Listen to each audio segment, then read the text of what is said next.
not Lakers Celtics, but it's the next best thing. The Cavaliers come into the Garden tonight to take on the Seas. Outside there may be snow on the ground, but inside the BC bubble, baseballs are buzzing around in the air. Some of the best U.S. college hockey is played right here in Boston, and 3 of the top 12 teams were on display at the Garden for the annual Bean Pot Tournament. Now, some of their emotions may have got the best of them during this practice, but they hope to change all of that in this upcoming 6-game road trip. Jumbo Joe, not the only storyline. It's also the first time this year in the NHL the top 2 teams square off.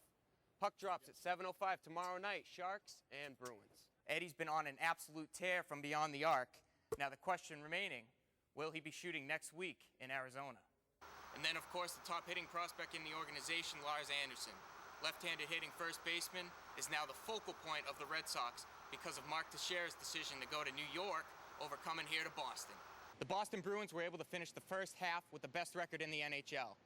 Carrying that over to the second half, they took down the second-place Washington Capitals the other night. And a memo to the rest of the league, the Bruins are just getting healthy. This is not your average high school wall. Here at the Rock World in Woburn, anything goes. The elite of New England climbers come here to climb for cash. Friday marked day 2 for Sox pitchers and catchers down in sunny Fort Myers. And it was also where we got our first glimpse of catcher Jason Varitek.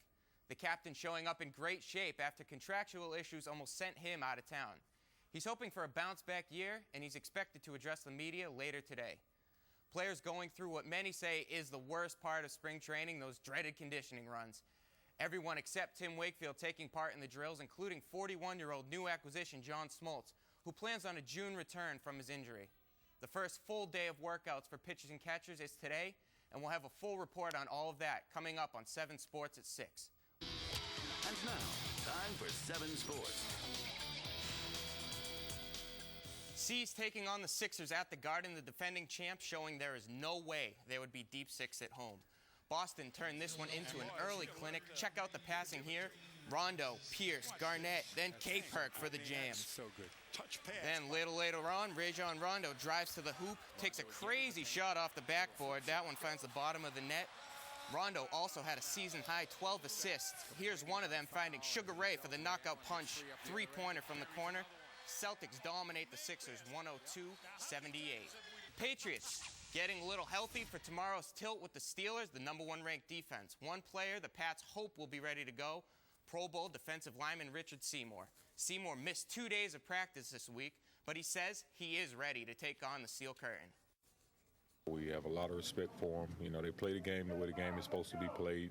You know, it isn't like a team that's going to try to come in and trick you. You know, it's a team that says, hey, this is what we're doing, and, you know, can you stop it? You know, so I think, you know, it's a challenge, and, you know, I think the guys on this team, we look forward to challenges. Last year, Patriots beat the Steelers by 21. Kickoff tomorrow at 4:15. That is sports. I'm Ben Conn, and now you know what the experts know. From going 18-1 to golfing and the sun, what a difference a year makes. The Patriots season is in the books. It is over. It's terrible that they played that well, and by the league rule, you just couldn't get in. You know, they're a better team than probably 3/4 of the teams in the playoffs. It's just amazing what they did with all the injuries they had. I don't think they have anything to be ashamed of. Instead of analyzing playoff matchups, we turn our attention to the offseason. And the biggest question looming, what to do with Matt Castle. If Tom Brady were expected to be 100% by the start of training camp, the answer would be a no-brainer. Coach Belichick wouldn't even begin to speculate. 24 hours, even less than that, 24 hours after the game is not the time to make a lot of decisions. And we're not making them today. It's a process, Chris, a process. I don't know. It's one day after the season, so we're just we're going to move forward, and we'll see how it all comes about in the future. The fans, not too confident Tom Brady will be ready to roll. Sign him and see what happens. I don't think you can just give him away. If that's the case, you gotta keep Castle. I'd say yeah. Castle's a young man. Brady's been around. Take Castle. $14.6 million. That is the cap hit the Patriots take on if they slap the franchise tag on Matt Castle. However, that also puts them in a great position to deal the young quarterback. And I think it's safe to assume if they make the trade, number 12, Tom Brady, will be ready to roll next season.